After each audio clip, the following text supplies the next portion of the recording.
Sometimes family isn't defined by who gives birth to you, but by who steps up when life changes in an instant. And tonight we're going to be talking about love, sacrifice, resilience, and the reality of kinship care. Live in the studio of RPPFM here on the peninsula of the KK Factor, the Eurobeat Show, we have one of those special carers from Kinship, and we have Jenny Cheshire in the studio. Jenny, welcome to the show. Thank you, Roula. Thank you for having me. You're very, very welcome. Do you want to come a little bit closer? You okay there? Yeah. Perfect. We can hear you loud and clear. Okay. Jenny, many people don't know about Kinship Care or carers. Tell us in your own words what the organisation is about. Who are they? Well, kinship care I'm a kinship carer. It's a child or children that can't live with their biological parents for one reason or another. It could be due to domestic violence, alcohol, drug addiction, and they look for family. It can be family, it can be a teacher, it can be somebody that knows the child and the family. So like a grandparent as well? Yeah, like a grandparent like I am. Yes. So I didn't know I was a kinship carer until probably years down the track.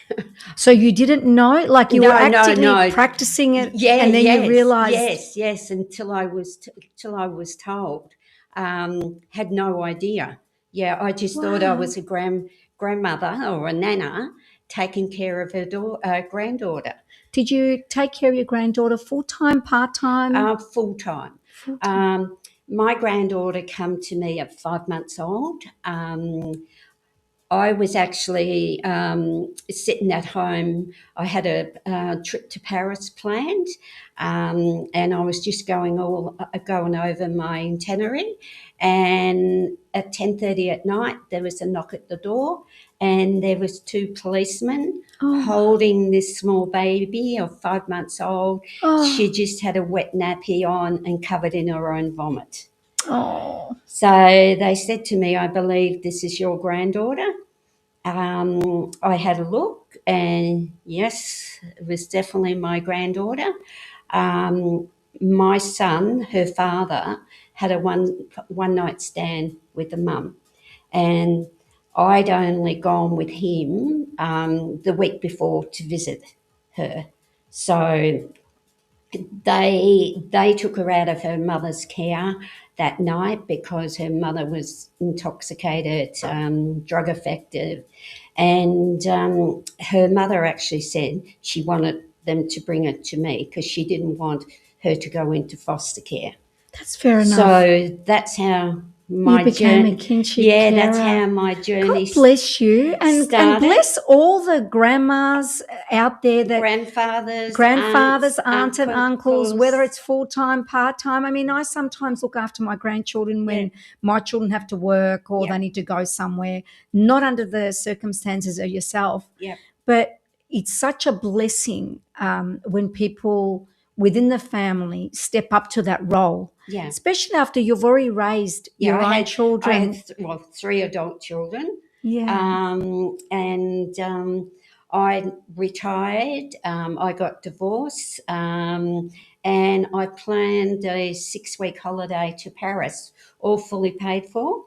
Wow. And I said to the police that night, I said, what am I supposed to do with her? I said, I've got no baby clothes. I've got no formula. I've got nothing. Wow. So the police officers turned around and said, look, we're young dads.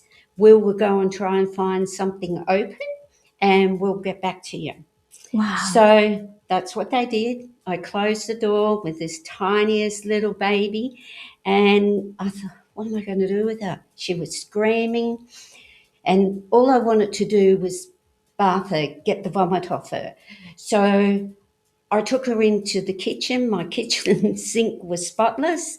So you had to do what you had to do. Yeah, I had to do what I had to do. It. So while I was bathing her, I thought, well, that's pretty smart. What am I going to put her in?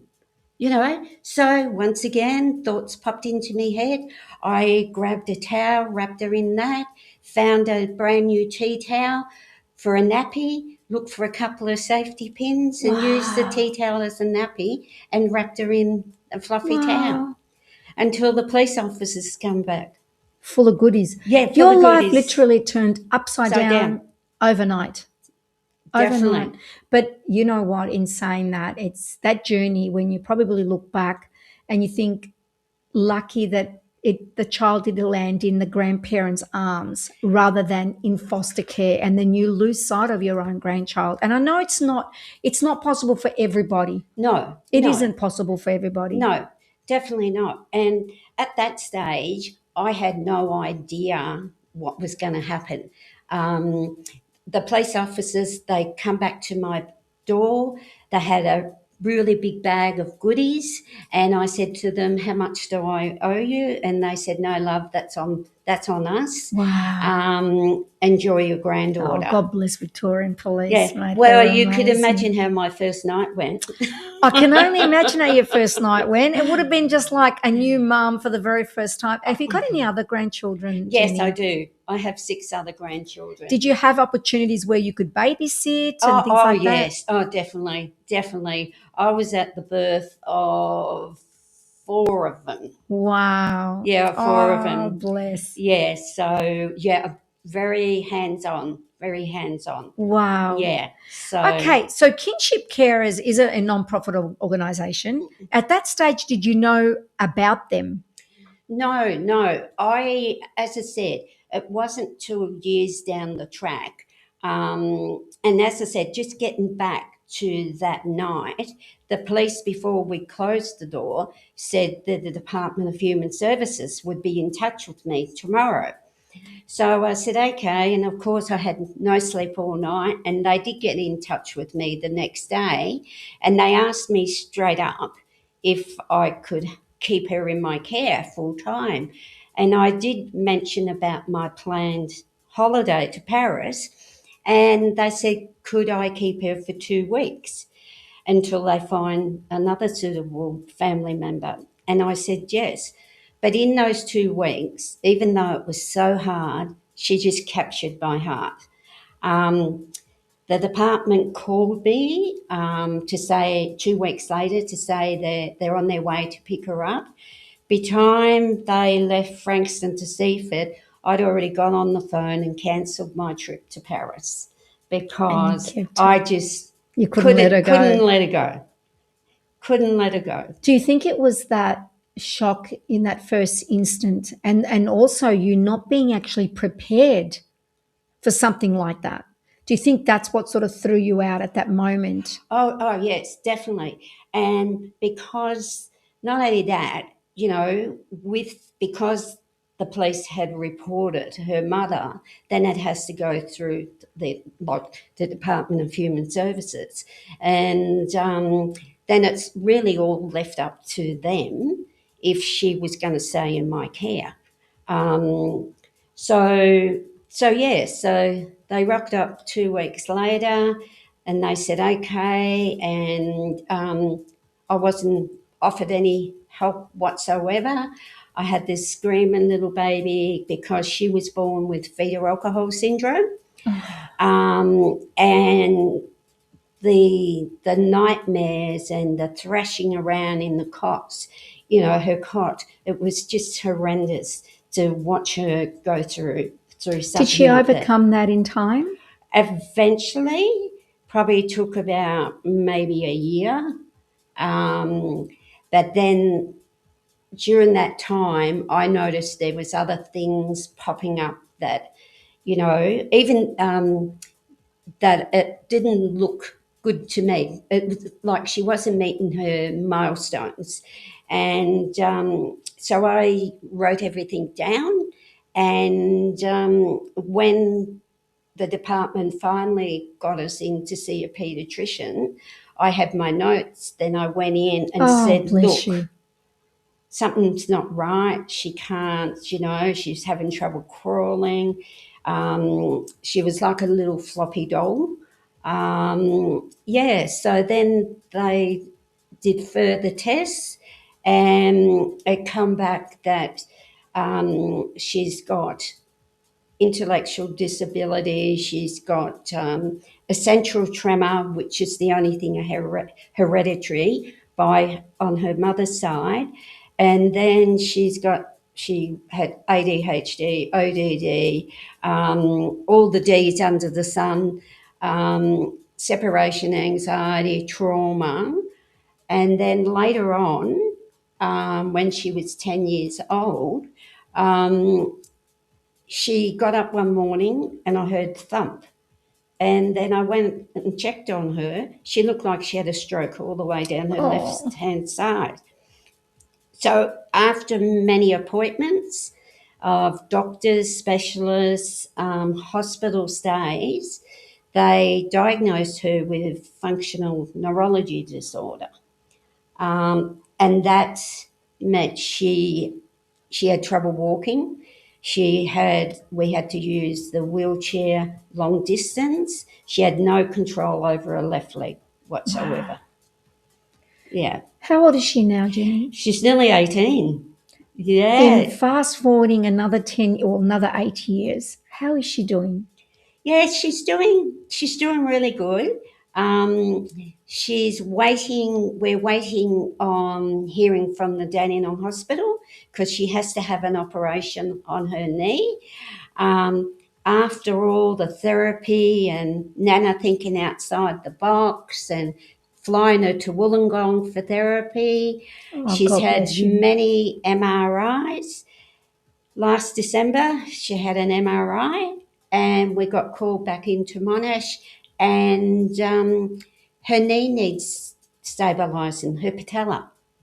So I was quite shocked because I don't know whether all the other MRIs were missed, but it seemed like a lot of MRIs for the hospital to miss over a period of 7 years. So you persevered though. Yeah. You persevered. You're like her little angel. She's at times she can be my little angel, but she can be my little devil too. Yeah, as all kids are. Come on, as all kids are. Whether their grandkids or your own children. You know, it's been a long journey. It's been like a roller coaster, all the ups and downs. How did you give that? I mean, how did you give love to this child while also trying to look after her and everything else, and then you're thinking about your son, and how did all that come into play? I mean, I know as a grandparent, and you did say you weren't going to give her up, so obviously you fell in love with her. Oh, yeah. But how did you balance it all? Well, to tell you the truth, I don't know, but I have. But you did. But I did. It just come natural.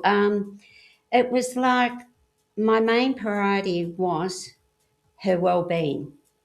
And trying to keep her in my care because we were told earlier on she wouldn't go into her father's care because her father had only just been recently diagnosed with schizophrenia. Oh, okay. But Dad, with all of his health issues, he's a fantastic father to her. So he spends time with her. He's a great dad. He's with her at the moment. Oh, God bless him. Well done. Well done. Yeah. And well done to you too. You know, you've raised your children and now you're doing it all over again.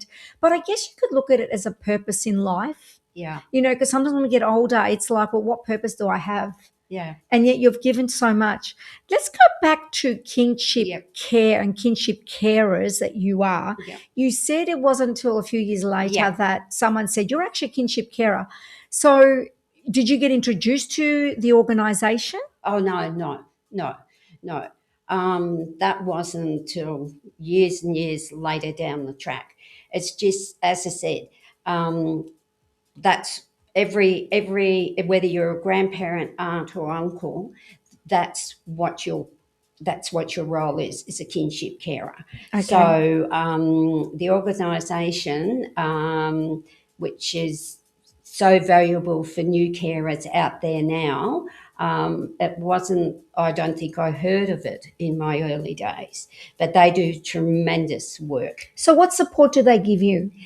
all you got to do is call up if your worker from the department or Child or McCulloch, if they haven't mentioned any information for support, you can phone Kinship Carer Victoria and just ask them what support's available. They've even put out a manual, which I wish I had it at the beginning of my journey, with a lot of information there. To help you. Yeah, to help you through. Jenny, how important is stability and routine for children who've experienced trauma? So now I'm talking to you not as a grandma, but as a kinship carer, and you're representing so many people right now. How important is stability for these children? Oh, stability is most important. Routine. My granddaughter, even though she's nearly 18 now, can't survive without the routine. Okay. Routine's a plus, because otherwise they can lose control and they feel unsafe. And it helps. Well, I know it's helped my granddaughter.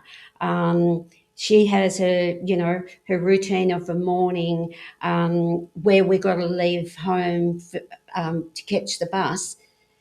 We have to leave home at 8:17, not 8:18 or 19. 8:17. 8:17, because if I don't leave at 8:17, that can throw her out for the rest of the day.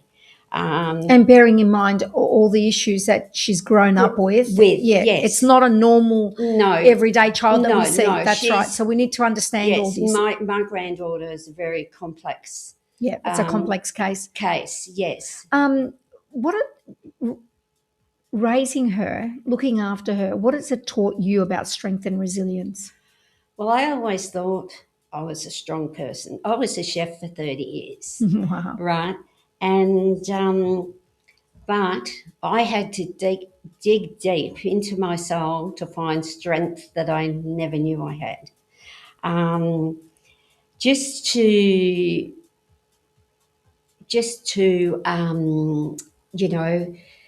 try to get support not only for her but for me as well.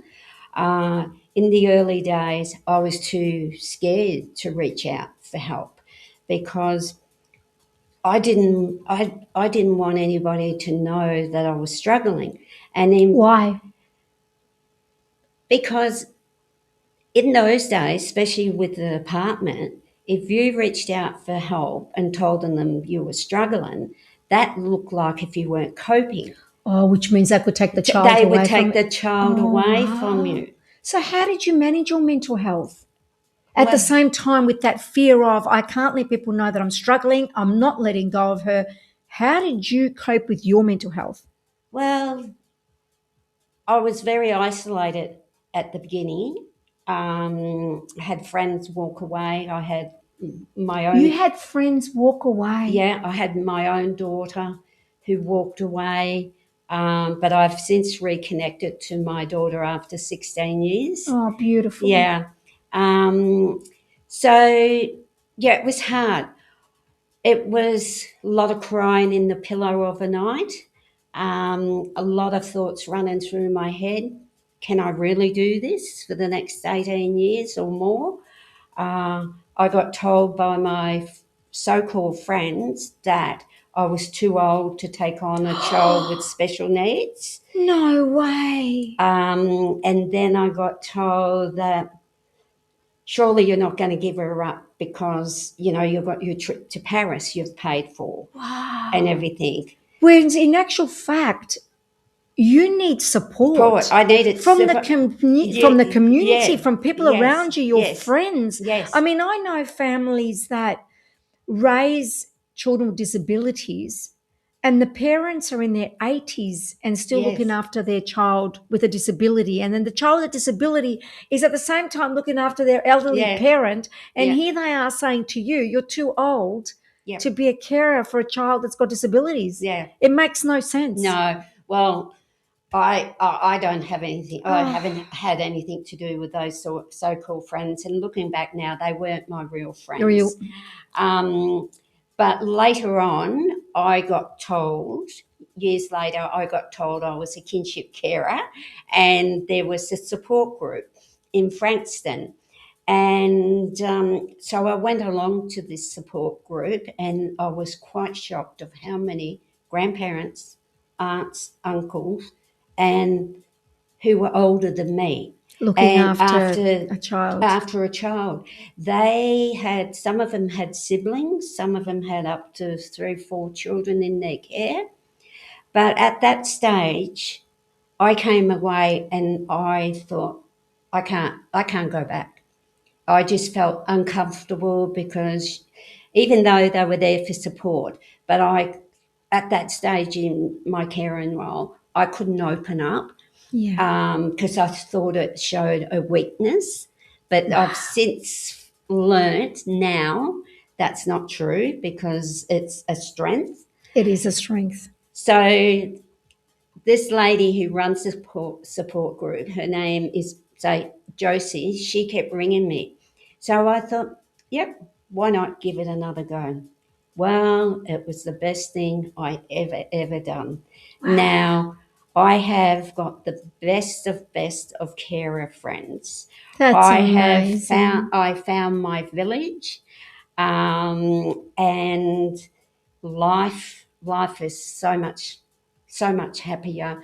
Life is good, Oh, wow. and What a it's beautiful story, and Jenny. it's led me to places I wouldn't have gone to. Um, Over the years, I was on the Grandparents Victoria board for 8 years, and now I'm on their subcommittee. Your children now, especially your daughter that you rekindle, she must be so proud of you and, learning your journey. And we can't go against her how she felt at the Oh no, time no, because, no, they're young. yeah, She's then now grown much older yeah, and saw the journey and saw the outcome yeah, and saw her mother as this positive person, and she's obviously looking up to you even more now, and mm, she's growing, and who yeah. knows where her journey will Yeah, end up. and she's got 2 children of her Her own, own. 2 girls. So she calls you now and said, Mum, I need help, come, because you're the expert. um, but yeah, no, it's taken me on a path that I wouldn't have dreamed of going. And as I said, I've made some beautiful friends. We've gone on holidays together with our kin children, and our kids have grown up together. And yeah, there's really special friendships.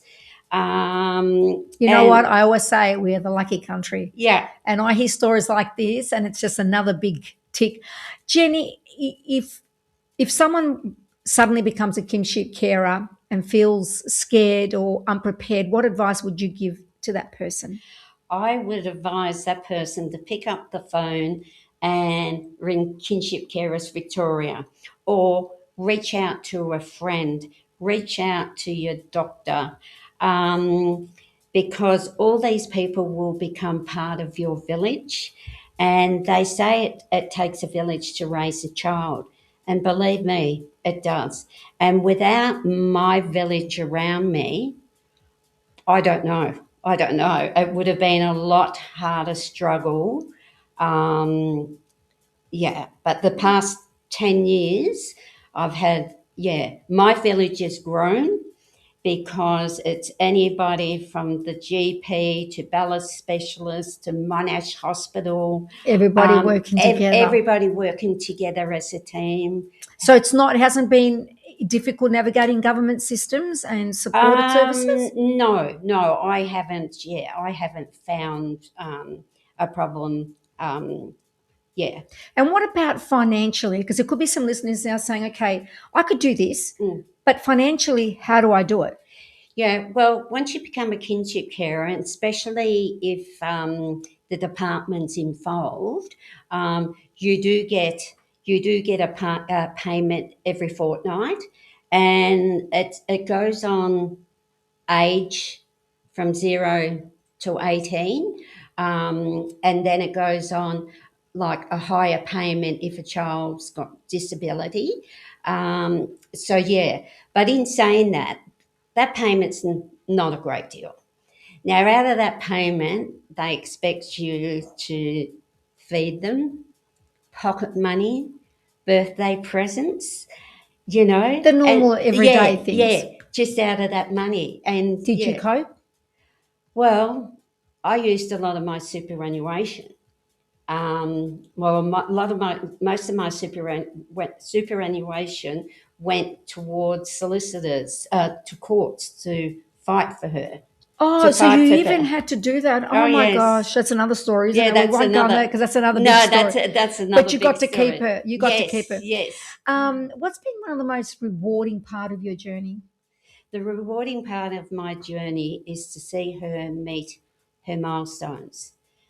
Well, even part of her milestones, because she is behind. Um, and for people out there, they would understand that with living with a child with special needs or disabilities, it's taken her a lot longer, to achieve things. Yeah. And I took her about 6, 7 years to put her head in underwater. Now, I was at the pool and I was like screaming, dancing up and down, and these people thinking, my God, this woman's crazy. She only put her head under the water. But they didn't realise it's taken 7 years to do that. To do that, that's right. So just, yeah, and just every day I pick her up, she will get off that bus, whether she's in a good mood or a bad mood, and she looks at me and she goes, Nan, how was your day? Oh, bless her. Yeah, so that's, yeah. Bless her. Yeah. How can friends, schools, communities better support kinship carers? Well, they can, especially schools, they can have a lot more understanding with out of home, because that's what they call children out of home, living out of home. And living, Yeah, even though, like my granddaughter, she lives with me, but she's a child living out of home, meaning her own home. Out Yes. of her own home, because a lot of children, my granddaughter, for instance, she was bullied, because once the kids know that you don't live with your mum and dad. Look, young kids don't understand. No, I know. And kids find something to stir, and tease. Yeah. And even going through, hearing from other friends, their king child, it seems to be singled out by the teachers. So yeah, there's got to be more compassion. Do you think conversations like this are important Definitely, get it out there? to get the story out there, because you're right. A lot of people don't understand what kinship care is, or a kinship carer. And a huge shout out to Julie Fisher, because I didn't know about kinship Julie Fisher, carers. my best friend.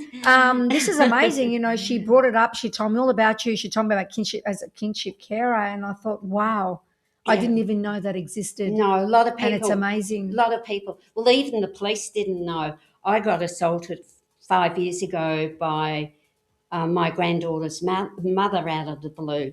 And I was in like 7-Eleven store on Cranbourne Road, and my car was parked close to the store, and I had my granddaughter sitting in the car, and I'm standing in line to pay for my coffee and her drink, and all of a sudden I got a punch in the back of the head. Oh, my gosh. And then I turned around and realised it was her mother, intoxicated, drug affected. She spat at me, she kicked Jenny, me, I'm sorry. she ripped half my hair out. Oh. And I tried to get away from her, and she's tugging at me jumper. People in the store seen it. The guy behind the counter seen it. I screamed at him to call the police, and nobody wanted to get involved. Not even to call the police? Not even to call the police. Oh, geez. So I was trying to get out to the car, because I was worried about, I wasn't concerned about myself, but I was worried about my granddaughter. And she's out there. She realised it was her mother, and she's out there screaming her head off. But as I go out, the mother had two mates out there, and she's yelling, get her, she's stolen my daughter. And so I dropped my keys, and I'm trying to pick my keys up, and I'm shaking. I had a blood nose, and I was just a mess. And I just got into the car and slammed the door where one guy was trying to rip the door open to get me out, and the other guy and her mother were banging on the bonnet of my car. The granddaughter, did she know that's her mother? Yeah, she did. She did. She, don't ask me how I got away from them, but I did. But you did. I drove straight to the Frankston police station. My granddaughter was hysterical. I was covered in blood, and I went in and was explaining to him, and he kept saying foster care. I said, no, I'm a kinship carer, right? And my granddaughter's screaming, Nana, I'm scared. And oh, poor sweetheart. yeah, so she ended up with PTSD. She still suffers. Yeah. But she's got her tough Nana there, so you'll both get through it. Jenny, if there's one message that you want every kinship carer listening tonight to hear, what would you say to them? Especially after what you've just said. Always be aware. Now, I let my guard down after all these years, and you can never, after this incident, you can never let your guard down. You've got to be aware at all times for your own safety. Yep. And your kin child. I'm not the first one that this has happened to. I won't be the last one. Yeah, that's right. This has happened to. Just be aware of your surroundings. And stay strong. Yeah, and definitely stay strong. Stay strong, and stay connected with your village, your friends. Yeah. Now, you've written a book. We're going to go into that in a minute. But beforehand, everybody on the KK Factor, on the online KK Factor family, I call them, they all are saying hello to you and very proud of how brave you are and for sharing your story. Julie says, Jenny and Bella's story is an amazing story. Jenny is incredible, honoured to be her friend. She goes on to also say, I understand why she didn't want people to think she was struggling. I felt that way with Darcy as well. Different story to Jenny, but I felt like that. We've had friends walk away too when we got diagnosed for Darcy. And like you said, Julie and you are such good friends. Yeah. And, you know, she's raising a child with a disability. You could say it's the same thing with yourself, different stories. But it's great that you're all one part of this whole community and definitely the village, as they say. Definitely, you know, I was so lucky, 4 years ago that I got introduced to Julie, and she's a remarkable lady. She is. Now, Julie Fisher from the Unexpected Journey, the show that plays here at RPPFM every Tuesday at 1:30. Follow her on Instagram, follow her on Facebook, LinkedIn, The Unexpected Journey, and Julie Fisher, a remarkable woman. I've had her on my show, always writing books, getting awards, being nominated left, right, and centre. She deserves it all. Back to you, Jenny. Show me your book. Tell me about your book. It's called Real Life. Do you want to bring it a little bit closer? Keep it coming. Keep it coming up a little bit. Perfect. Real life of a kinship carer. How asking and accepting help transformed our kinship by Jenny Cheshire. Perfect title. And I do love the photo. There she is as a baby. There she is grown up. Bless you both. Yes. Where can people buy this book, Jenny? You can put it down now, don't worry. Well, at the moment, Julie, I've been having trouble with my platform. So I'm happy to leave a few copies here or leave my phone number at the studio if anybody's listening that they want to purchase a book or, want to get in contact until I get my platform up and running. Well done, Jenny. This is all new to me and you wrote a book. That is sensational. I love it. Absolutely love it. Without Julie, Julie was fantastic. Oh, bless you, Julie. You're amazing. Help with me. But look, I was scared of putting the book out there, but I knew it was a story that needed to be told because a lot of things happen to kinship carers that nobody hears about, like being assaulted, being treated poorly by the department, which I had. I went down a very dark road of all the accusations they accused me of. And this was all over because I wouldn't open my bedroom door. Wow. So you've got to stay strong. You've just got to build up that resilience and ask for help. Ask for help, even if it's your neighbour, just reaching out for help. It's not a weakness, it's a strength. It is a strength, an absolute strength, reaching out for help because we all need that. And you've done a remarkable job. Jenny, thank you so much. Oh, you're so welcome. Leave the book so I can take some photos and I'll help promote that book. You deserve it. You deserve huge success with the book. Oh, thank you. God bless you. And God bless everybody that are part of this kinship caring. And to even beyond that, the grandparents, the aunties, the uncles, the friends, families that still will support the young, whether they've got to go to work or they've got a medical appointment and they're there to help. And, it's important to have people around you that you can trust. Oh, exactly. With your children because that's another thing, everybody's got to have a working with children's check and a police check if, even sometimes, even if you got that, even if you got that, scared. That goes out the window. That's the most important message I would, like to get across is look for your village. Look for your village. And once you find that village, your life will be so much better. If there's any grandparents out there that go, you know what, I sit at home all day. I don't have grandkids to look after or my grandkids have all grown up, but I would like to be a kinship carer. I would like to look after a child. I've got a lot of love and I have support around me. So it gives them a purpose in life. Can they get involved?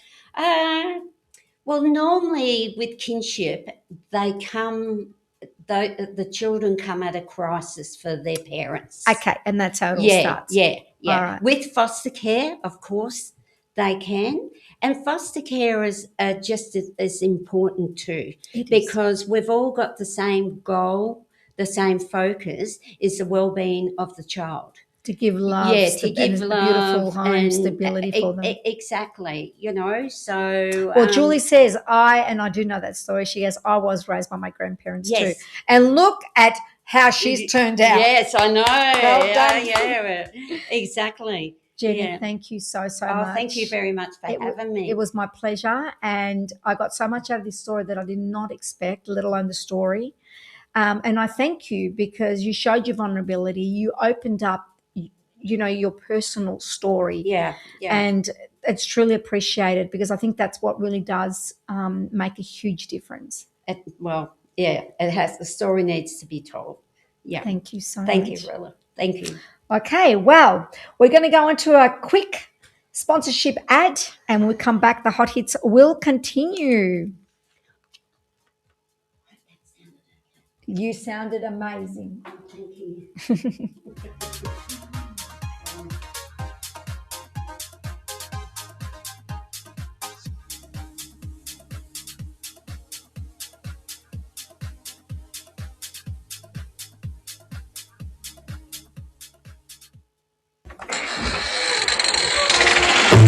Hi, TC here. Join Crago and I each week as we open a new time capsule. That's right, TC. Each week we track through and review a classic album, profile a legendary artist or band's career, celebrate a milestone music year, or a great artist achievement. We look at the history, the interesting stories, the chart positions and awards, and of course play the great music from these artists from all over the world. Join us for TC's Time Capsule on the Saturday Brekkie Show at 8 a.m. on RPPFM. Okay, let's go on to our next song, Mine Ligo Akoma, a Nico Zoll song. Enjoy, guys.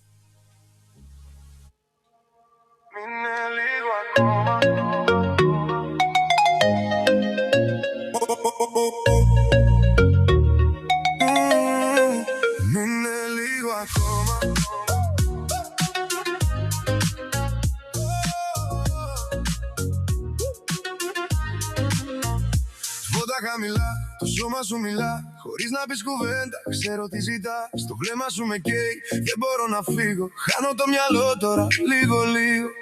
Το σώμα σου πάνω στο δικό μου να κολλάει. Κάθε σου ανάσα με τραβάει, με κρατάει. Δεν είναι λάθος όλο αυτό που τώρα ζούμε. Και κάθε φόβο μας μαζί το ξεπερνούμε.